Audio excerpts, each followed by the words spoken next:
Welcome back to your Networth's Network. I'm your host, guys, Corey McNabb, and this is the networking style podcast where we bring up special guests, learn about them, about their lives, about their business, and how we can all work together and just do deals together or help each other out.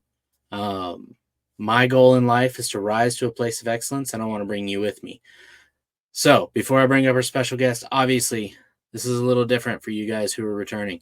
We're trying something new. Anyways, moving past that, y'all can complain about it later. Let's bring up our special guest, Michella Chiu. See, I messed it up. I'm sorry. No worries at all, Corey. How are you today? I'm good.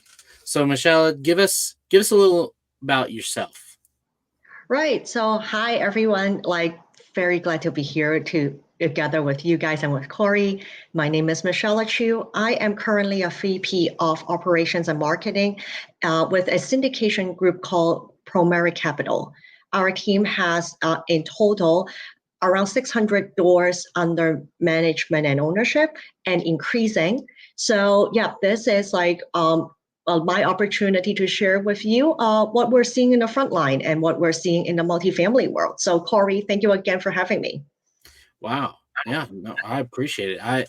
Guys, Michella reached out to me and was like, hey, I'd be interested in being on your podcast. And I'm like, that's awesome. I'd love to have you. I had no idea she was into syndication. I was actually I have been trying to look into it recently. So I'm glad I got you here. Unfortunately, I don't even know what questions to ask about syndication. So can you explain, I guess, what you do to someone who's brand new to it, like me, has no idea anything about it? Right. So to be honest, we got approached by many people who wants to learn about multifamily and syndications, and we do encounter a lot of people who don't have the understanding of terms that are actually somewhat difficult to understand. So let me give you a very brief overview of what we do. When we say that we are doing multifamily syndication, we are actually in the business of finding a good deal, being the gatekeeper of whether the numbers look right, whether it underwrites correctly, and whether it is operationally makes sense from a business plan perspective. And then we try to raise capital from passive investors who will go into a deal together with us as a business partner. And it works like a lot of funds out there. If we make money through good operations, you will be receiving a distribution, maybe monthly, maybe quarterly, depending on how we do it. So one thing I would quickly say here is that what we're facing right now in the market is that it is a very challenging one to operate because the prices are not good. There are a lot of deals that will not pencil out no matter what you do to it. So I would say that our roles as gatekeepers to safeguard passive investors who are not as experienced as us, for example, saving them from bad deals is now even more important than before. Gotcha. Okay, so you handle the acquisitions, basically, lead generation, all that, and you just bring in people to private money lenders in a sense, trying to relate it to smaller real estate, just trying to give related terms. Right. So what we do is that we take care of lead generation, acquisition, underwriting, and closing. And even post-closing, we will be operating the asset, meaning that we will be working very closely with the property management company on ground to make sure that what we write down before closing in the business plan is going to happen. For example, very often in this space, we are buying assets that are built, first built, I would say, around the 70s or the 80s. And very often these are assets that provide immense value for passive investors because there is an opportunity for us to do what we call value add, which means that we're going to renovate those units and mark it up to the market rent in order to increase the income of the entire asset or the entire community. Then what we do post-closing would be working very closely with our property managers and with our on-ground construction team, remodeling team to make sure that all the things that we ask them to remodel will be happening, and all the units will be rented out in a way that we are minimizing the time of vacancy while at the same time marking the rent to the market rent. Gotcha. Okay. So y'all pretty much do it all. How long have y'all been how long has the business been together? How long you been doing this? How's that look? Right. Our lead GP has been in the business for 8 years by now, and our team is set up with a 2-year track record. So yeah, everything is.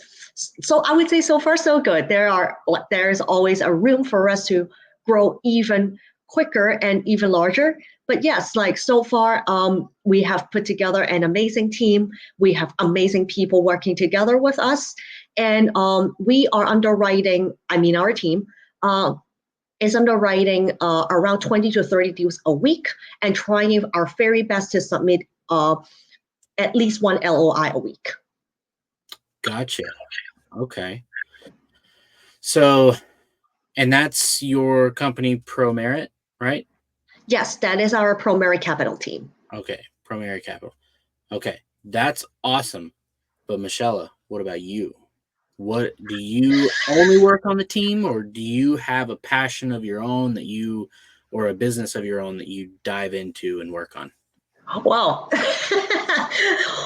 Corey, you asked me a great question, and I have to think while I'm going to answer it. So let me start here.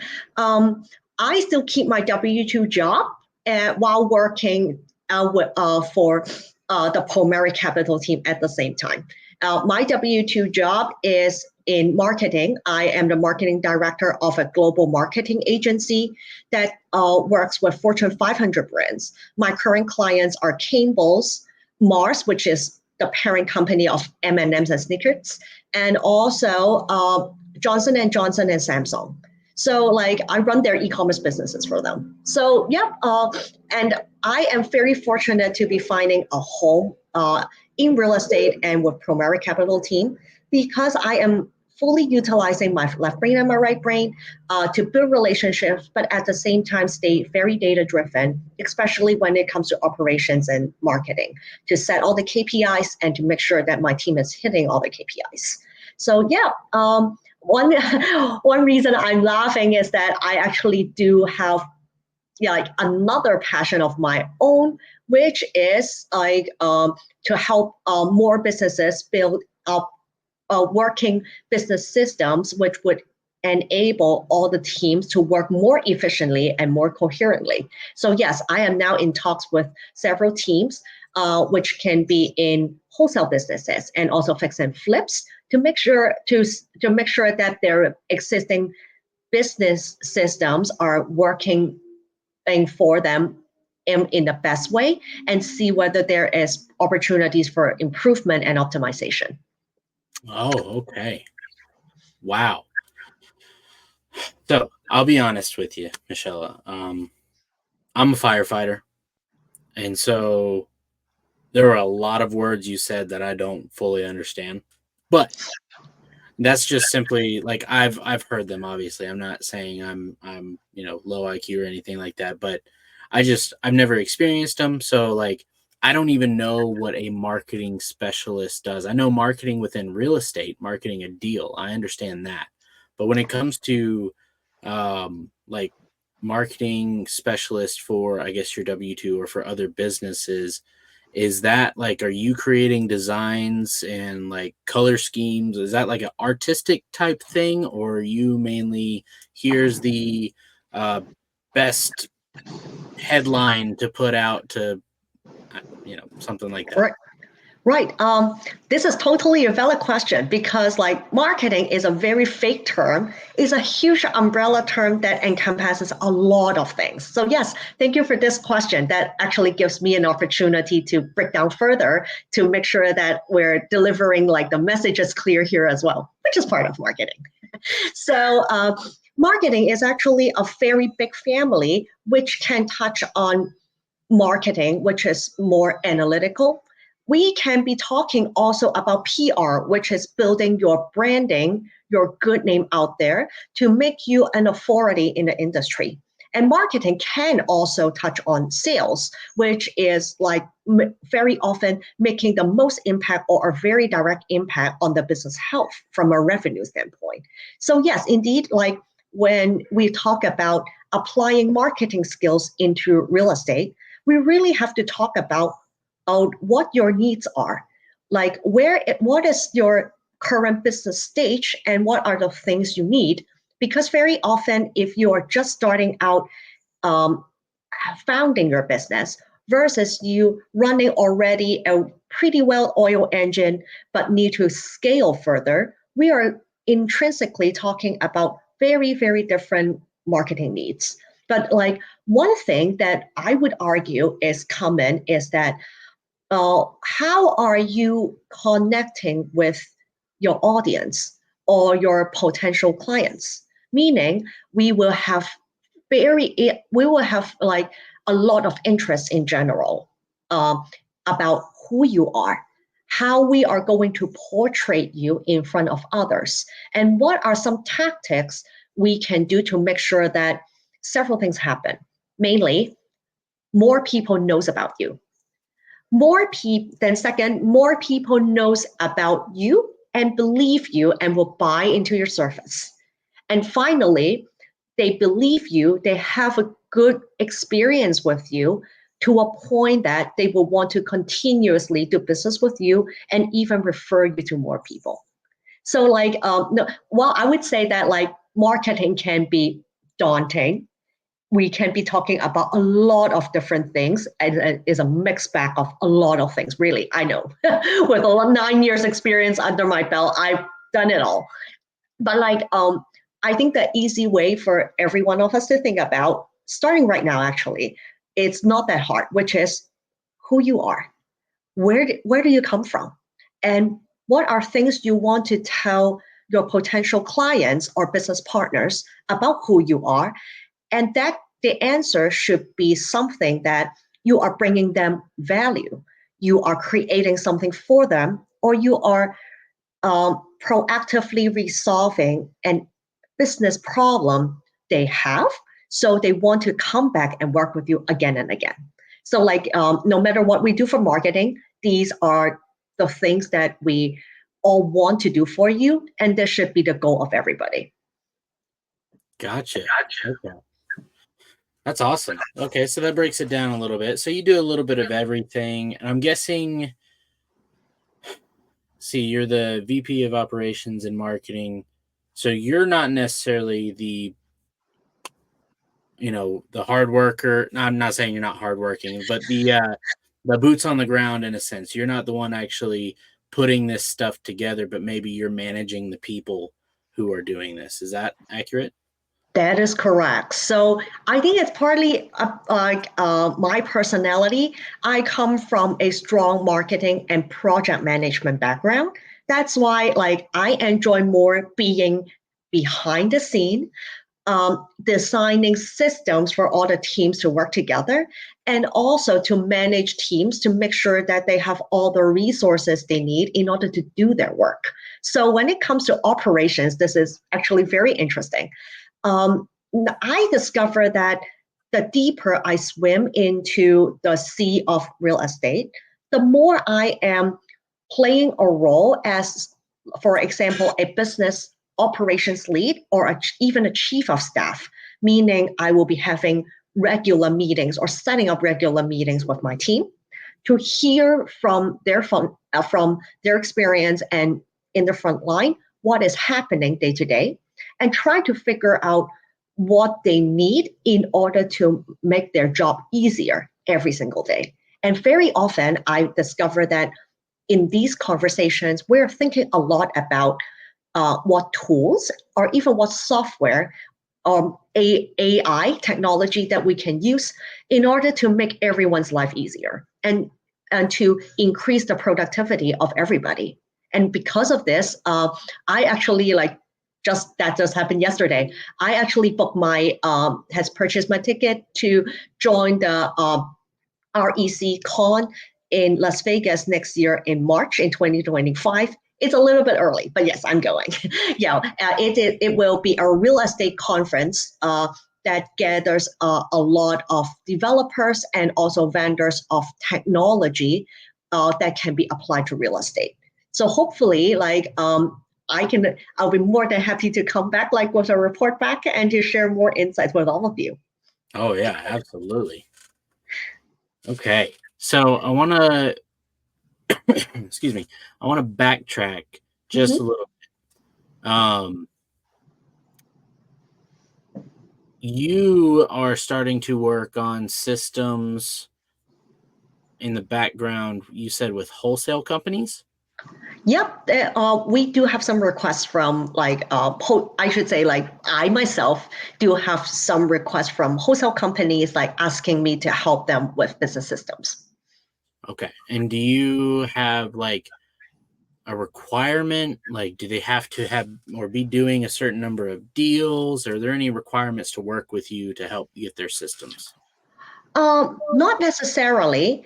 I personally am a fan of building a system early on because changing things is hard and very painful. So, for example, I would rather we identify a software or a platform and we stick to it forever. I have been there. I have tried to switch platform for a company and just to download the data, manage it, and to re-upload it to another account is absolutely painful. And most of all, what we don't want to see is interruption in your current business, right? And that would be the concern of a lot of people. And another thing I would highlight as well is that it is not a set it and forget it thing, meaning that building business integration and systems is an ongoing process. So if I would say, in case you are a wholesale business starting very early on, you may want to work with a business integrator that talks more about, for example, how to get steady lead flow, which would be the bloodline of your business. But as you grow later, something else will pop up, which will be equally important. For example, how to stop your team members from having a very high turnover, how to retain cold callers, for example, so you don't retrain them again and again.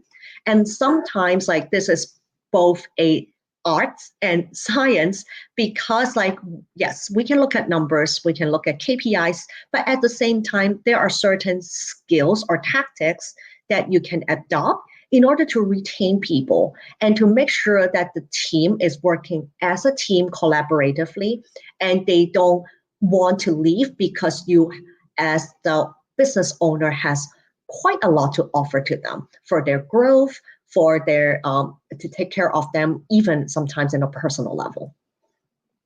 Gotcha.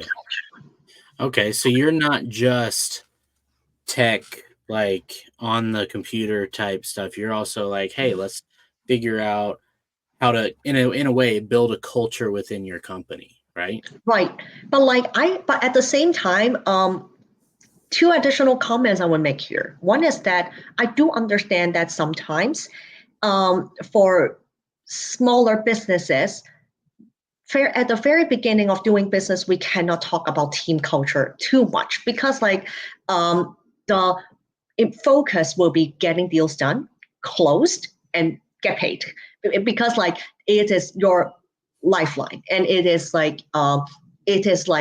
about growth and scale at a later time. And at the same time, I would say if we are talking about building a culture, sometimes we have to also think about when it is a good time to apply certain technology or to use certain platform. One thing I I consistently remind people of is that when you ask the question of, okay, I want to do wholesale, which system should I be on? This is actually a wrong-headed question, because like I have to, the right way of asking a question is, what are you trying to do? What are some problems or headaches you're trying to resolve? And then we go ahead and find a solution. So I always say that we have to set a business goal first, and tech is actually the servant, meaning that we actually want all the solutions, the systems, and the technology to serve business goals, not the other way around. Gotcha. Okay, cool. So, I had a sip of water before we started this, and it's like sitting in the back of my throat. No worries. Okay, so we've heard a little bit about what you have to offer, what value you can bring to people. But what value can people bring to you? Oh, thank you for asking. Well, several things I would say. Business system is a continuous process for a lot of teams and a lot of businesses. So if any one of you is open to having a call with me or have a chat with me, I would love to hear like how your business are doing in general and what of challenges you are facing. We don't need to have any agenda for this kind of calls even. I can just have like you freely talk to me about anything, literally anything about your business. And that is because as a business system integrator, we are only as good if we have feedback from clients, from system users and workers. So like I am always personally very interested on how different businesses are doing and what problems they are all facing in different areas. So we don't run into the fallacy of there is only one model that would work for everybody. Mm-hmm. Another thing is that we also, on the ProMerit side, we also have opportunities for people to invest with us passively. That is very often a very good opportunity for you to get a sneak peek into how things work, because like as a passive investor, you will have an opportunity to attend, for example, the operations team monthly meeting on how we run an asset or how we run meetings and to make sure that we are winning the profit that we promised in the underwriting. So I would I would love to hear from you if you are interested in investing passively into a deal. We can always talk to you about how we work and what offers we have in a very transparent manner. Okay, so if someone wants to invest in a deal with you and your company, do they have to be accredited, or do you have options for people that are not accredited? It varies deal by deal because like the setup and the structure of the deal follows the SEC rules. Some would allow non-accredited investors to come in, some will not. So like the best for us to do is to have a conversation with me, just that so that I know like your current situation and your comfortability with this kind of investment. It is not for everybody. And like we totally respect your choices. It's all about you and how we can potentially help you out. So no bad feelings at all if you say no to our offers at all. So yeah, I would recommend anyone to book a call with me first, just to like get an idea of what we do, and then like we can figure out like whether you'll be eligible to invest and how. Awesome. Okay, cool. So, guys, if you're interested in investing in multifamily, what size multifamily are we talking? Do you have a minimum, a maximum, anything like that? Yeah, most of the deals our team is underwriting ranges from around 8 million to 40 million. And most of the investors come in with an investment of around 100K. But like if in case like you have some money to invest, but like a little bit smaller, like have a conversation with us or any one of us in the team actually. There will be a chance that we can also accept investment amounts of around 50K. Gotcha. So, guys, you heard it. If you want to invest in multifamily, sounds like some pretty big deals they got going on, and they've been in the business. Okay, obviously they've spent time, which I'm assuming means they have a decent reputation, because this is a reputation game.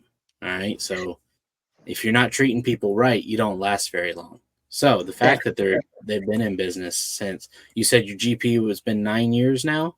yep, 8 years by now. Like, yep, 8 years. There you yep. go. So Mm-hmm. reach out to her, and we'll put I'll put your contact info where you want people to go to in the description. The Let's see. I had a question now. I'm trying to remember how I wanted to word it.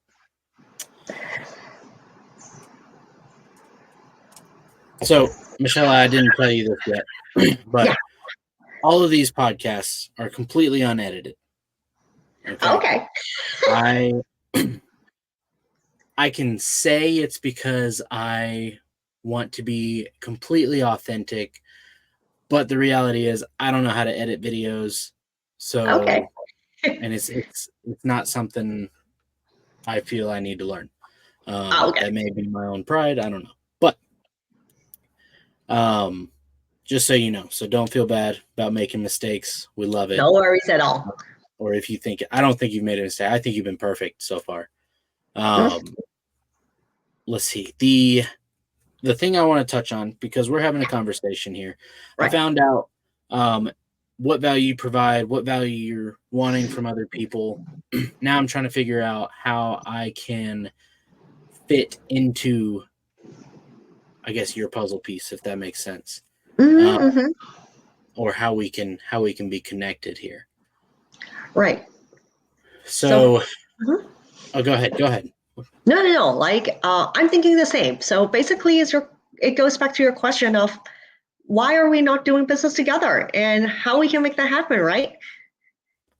You're right. You're right. Okay, so for me, I'm looking to buy. So my Mm-hmm. ears perked up when I heard that you were starting to work with wholesale companies. Uh, Mm-hmm. so I would say, because mainly I'm looking to buy in Tennessee, Georgia, and Florida. Just Mm-hmm. because I'm in Georgia. That's I'm pretty close to Tennessee, and it's not a bad trip down to Florida. Um, so obviously, any of those wholesale companies that you end up working with, if they're wholesaling that, I would love to be connected with them. Yeah. So there's that. Outside of that, like I've got, I think I know some people who might be interested in lending on some deals. I'll have to check with them though. Mm-hmm. Yeah, for sure. So yeah, like let me know anytime like how I can bring value. Yeah, although like my focus is obviously like my W2 job and like multifamily syndication with ProMerit Capital team.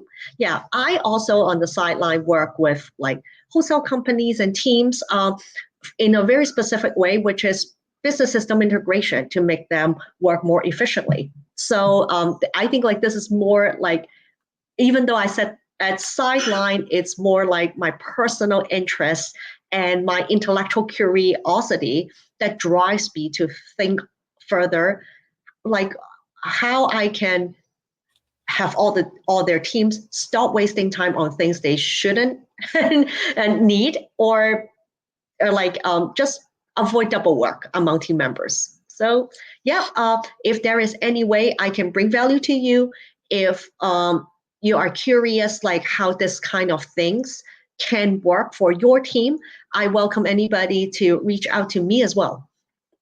Yeah. And guys, even though she's talking to me right now, like she was looking in the camera when she said that. So she's also talking to you. She wants to bring value to you, not just me.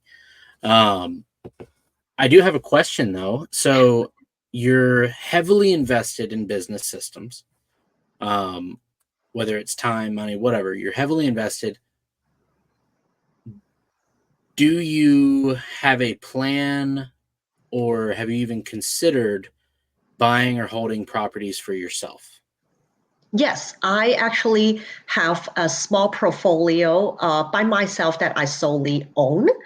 I would say like one of the biggest takeaway, and maybe this is a conversation that like we can all have together, which is that sometimes when you invest in a market, the macroeconomics is important. For example, I personally use data to handpick markets that have job growth, population growth, and also decent demand for rentals, for example. And that's why I go into those markets, even though they are not in my home state. But like the quickest way to lose money at the same time is to only look at macroeconomics.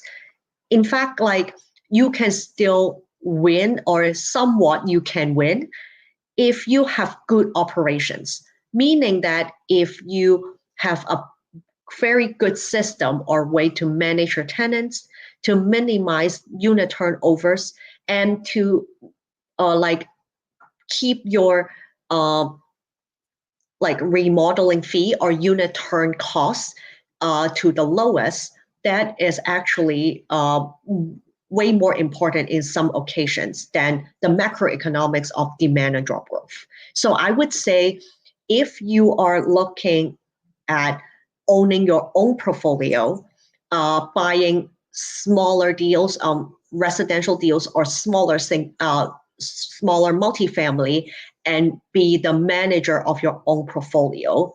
Stay very focused on the day-to-day operation to make sure that you're making money. Gotcha. Okay, awesome. So do you recommend someone, well, actually, let me ask first. You said you have a portfolio. Mm-hmm. Is that a mix, single family, multifamily, or are you just strictly multifamily, strictly single family? What does Mm-hmm. your portfolio look like? Yep, it's a mix of condos, single family, and also multifamily.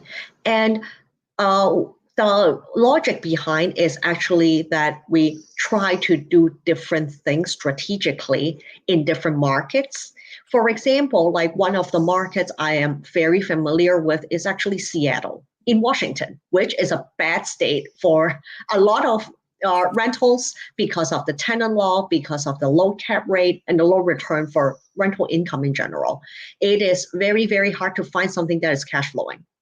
But like I pull it as an example because the appreciation is crazy. The job market is very good with tech money. And so like probably in a market like this, the good strategy for exit will be fix and flips because there will always be a buyer. And like, but like other markets are not like that. So for example, another market I am very familiar with is actually Columbus, Ohio. It is still growing in rent. The average rent growth in the market is still around like 2% every year in this market, which is amazing. But like that is driven by rental demands, and that is driven by the expectation of what a chip industry is going to do to the market. For example, Intel building a chip plant in Northeast Columbus. So these are so like they're having like a rental buy and hold, long-term buy and hold will probably win you opportunities of getting both cash flow and appreciation at the same time, which will make a scenario very, very good. So like I would say that like no matter what you do, there is the challenging thing. Well, while like it makes it interesting is that there is actually a right mix and match of strategies, exits, um, to a market. So these are the things I would encourage all of you to take a closer look, to think through and plan ahead so you don't lose money. I don't want anybody to lose money. I want everyone to win. Absolutely. Okay. Wow. Guys, she came in swinging with the value. All right. That was like, I've heard this stuff, but it's good. Or sorry, I've read about this type of stuff where you invest in certain markets for appreciation. Obviously, you hear people talk about it, but like, um, sometimes they don't go in depth. They're like, yeah, buy this because it appreciates. So to actually hear someone kind of break it down, like, hey, this market, not super great for cash flow, but it's great for appreciation. I hope that opened your eyes to some things. I know it helped me a little bit. Um, just, gosh, Michelle, I wish I would have had you on this podcast sooner. All right. Got Oh, so much value. I love it. yeah, thank you so much for having me. Would love to like be here again to share more things about real estate in general and also like technology, something I love to talk about, and also business systems. And but of course, like I welcome all of you to come tell me how I can bring value to you in general. Okay, great. Well, yeah, I'm definitely not a technology person. So definitely I'll reach out to you if I have questions. Uh, Mhm. that being said, I can't think of any more questions. So is there anything else you want to say before we move on to the last part of our podcast? Um, well, not at the moment. Like, the only thing I would say is please connect with me. I want to hear from you how you're are doing. I actually get a lot of people booking calls with me or sending messages just to ask questions, and I my hands will be itching if I don't reply to a message within 5 minutes. So, yeah, people who have worked with me know that I get back to people pretty quickly. Oh, that's good to hear. Awesome. Well, then last few questions I have. We've already hit on one actually, but we'll go over it again. First off, what made you want to be on the podcast today? Ha. I am not even lying. I actually don't really have an agenda. I just want to talk to people, like get to meet you, Corey, for example. Yeah. And I think I want to share what I know from this field so other people can avoid mistakes if it is possible. I know that like making mistake is actually a very important part of our learning, but like if there's any way I can help you cut down your learning curve by me telling you what mistakes I've made or what I have experienced so you don't have to recreate a wheel, I think that benefits everyone. Awesome. Well, that's awesome. That's very authentic. I like that. I have never had anybody say, "Oh, I don't have an agenda." Not that I ever thought they did. It's just someone say it out loud is interesting. So two, which we've already hit on, and so now I kind of think it's just a matter of time. Why aren't we doing business together? Well, like I yeah, there are so many amazing people that it takes time for us to meet. So like, but I do believe I'm a spiritual person, and I do believe that if you meet someone or if you run into someone at a certain time, there is a reason for it. So I don't blame God or spirit why we are not doing business yet. I see it as my responsibility. I actually have to like make sure that I learn enough, I experience enough to bring value to other people at a certain time. So Corey, this is the time that we met. This is the time that I have somewhat have enough to share with you and all of you in the audience crowd to bring value to you.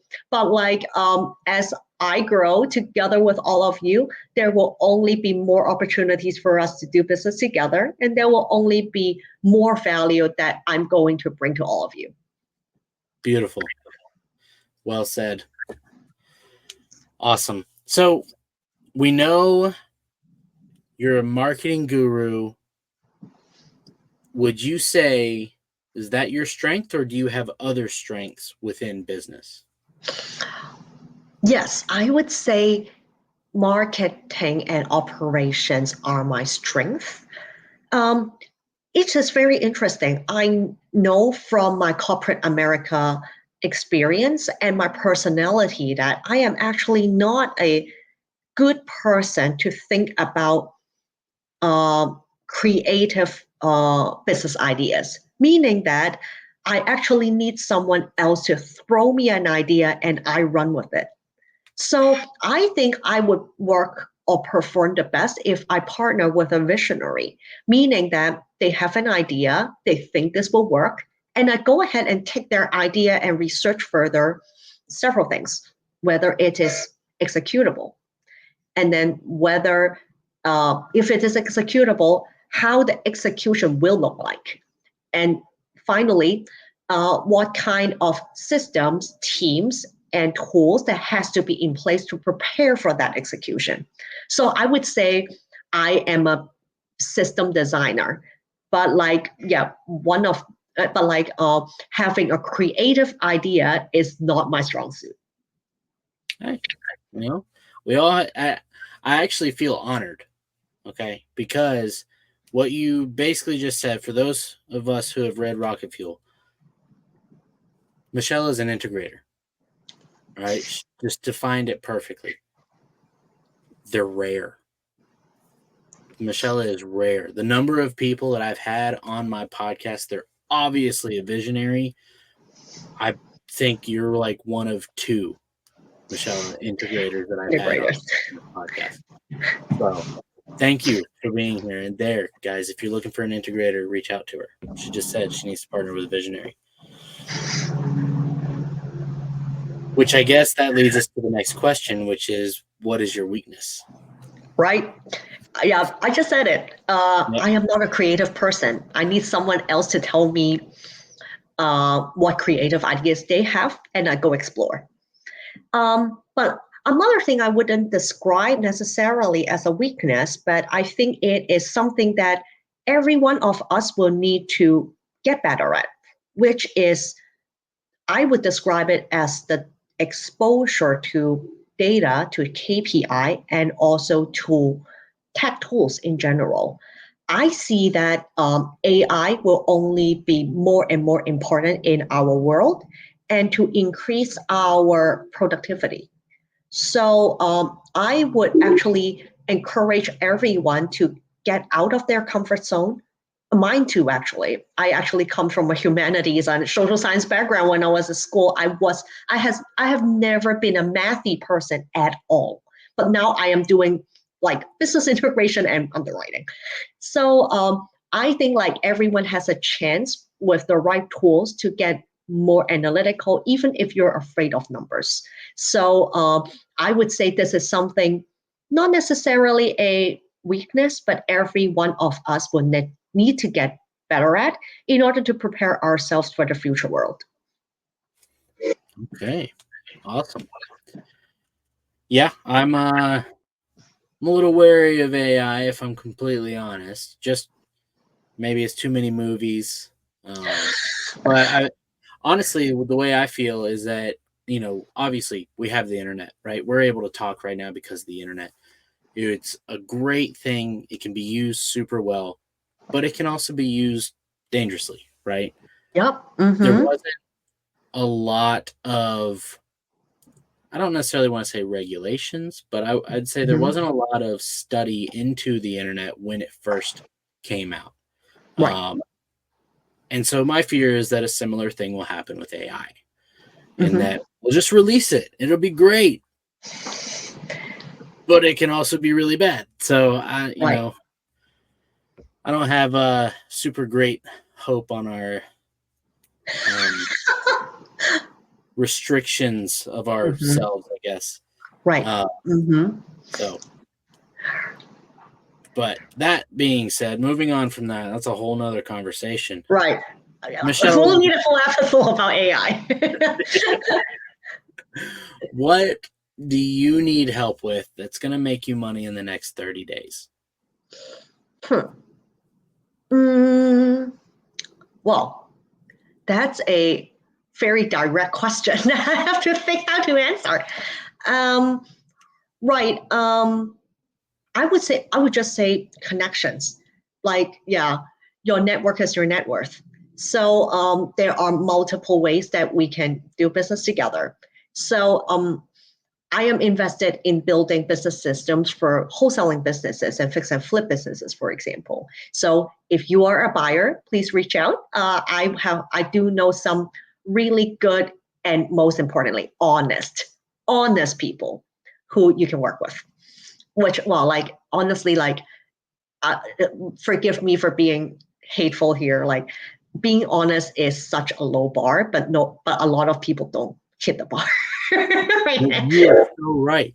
So that is one of my core values is honesty. Right. And it is amazing because I don't know why it happened, why I Right. decided, you know what, honesty is important to me, but I just assumed that everybody is honest. Like I actually, my wife gives me a little bit of crap because I have the tendency, I'm going to trust you until you give me a reason not to. Right. Now that's set me up for a lot of stuff because not everyone is honest. So Yep. Mm-hmm. just And you're right. right. And another thing is that like we are always looking for passive investors in our multifamily deals. We honestly like we had won some of the deals before, but we have to walk away because like after updating the numbers and with further due diligence, the numbers no longer work out. Well, we could have played dishonest, make our acquisition fee upfront, and just go ahead with the deal. But like we choose not to protect our investors. So now we're still looking for our next deal, although we are confident enough to say that we're going to win something very soon. And with our traction and with our existing relationship with commercial real estate brokers. So yes, so one of the things I would say is that we're consistently looking for passive investors who are interested in multifamily. We are very transparent to all our investors what the performance will look like and what we do in order to make you that return. But so like if you are interested in learning more about these things, please connect with me. Okay. You actually, something you just said reminded me of the question I meant to ask earlier. Okay. And you may have answered it, but I want to double check. Yeah. How does ProMerit Capital, how do they find their deals? This is a great question. So what we found out in the commercial real estate world is that the best deals are not online. The best deals are the deals you cannot find or you cannot search for. So our team now has a very close working relationship with commercial brokers and sometimes even property managers who will send us off-market deals. And well, like because commercial brokers work in a way that they don't only select and they don't only award an offer to a team based on offer price, they also look at your experience. So the way it works is that our team has the track record, no matter is in acquisition and operations, to convince brokers that we have the ability to close and we have the ability to operate to make the asset profitable. And then those brokers went ahead and sent us leads for us to underwrite, trusting that if it pencils out, if it works out among all the parties, we have the ability to close and the ability to operate. So yeah, so this is how it. So like this is mainly nowadays how our team are getting leads. Gotcha. Okay. I was about to ask. So basically, that might be another way for people to bring value should they have an off market lead within the 8 to 40 million range, they could bring it to you and possibly JV with you on it or just wholesale it to you, right? Right, that is correct. We will be open to working with any one of you who has an off-market multifamily deal. But one thing I got asked all the time, and I will highlight it here, if a deal is already online, meaning that it is searchable on the largest websites out there, very often we cannot pay a consultation or find a fee because every operator is going to skip over you and go directly to the listing broker. So it would be better if we can work on an off-market deal, which is direct to seller. That would be the best. Gotcha. Okay. Well, you heard it there, guys. If you're looking off-market for $8 to $40 million multifamily deals and you don't necessarily want to buy it, maybe it's not in the area you want to buy in, maybe you just want to wholesale it, boom, there you go. You got a contact. Or maybe they can help you buy it. I'm not sure. You got to talk with them. Right. So awesome. That's amazing. Michella, is there any way or I'm sorry, I don't know if you can hear, my daughters are knocking on the door right now. They just got up from their nap and we're about to go out to a birthday party. So they're super excited. Like I don't want to keep you hostage here, Corey. No, it's okay. So where can people find you or get in contact with you? Every one of you is welcome to email me at info@steadyworkcapital.com. You can also follow me on Instagram. My handle is Invest with Mitch, which is Invest with Mitch, the first four letters of my name. And also, our team also has a dedicated Instagram that gives out a lot of tips for multifamily investing, which is ProMerit_capital. So, please follow me or follow us. We promise that we will be bringing a lot of value to you by always telling you and share with you what we see in the front line when we're doing multifamily deals. All right. That's awesome. Michella, I really appreciate you hanging out with me today. I got some value from it. I'm sure our audience got some value from it. And I can't wait to bring more value to you in response. Oh, thank you so much, Corey. I truly enjoy our conversation. And yeah, well, please help us say happy birthday to your little girl. Okay, I will. All right. I'm going to send you the back and close this thing up. All right. Thank you. Well, guys, that's the show. Tell me what you thought of Michella. I thought she was great. I thought she was, and see here, I'm trying to say she was super great at speaking, and I'm blundering. So there you go. That's how you know she has way more experience with this than I do. But regardless, guys, if you like this show, boom, like and subscribe. Come back next week. Go follow Michelle on her Instagram. Go follow her company, ProMerit Capital. You know what? I'll throw it back up real quick. Boom. Invest with Mitch. Boom. ProMerit Capital. Go follow them. You got 5, 4, 3, 2, 1. All right, back to my stuff. Anyways, no, I'm just kidding. But guys, seriously, thank you so much for being here. Super excited. We're going to have some great people on. Not only is Michelle great, obviously every person I've had on here has been amazing, but we got some more great people coming on. I'm super excited about it. Guys, stay tuned. Let me know what you liked, what you want to see different. Not that I'm going to listen to it, but it's good to know. I hope you guys, until next week, have a wonderful week, and peace be with you.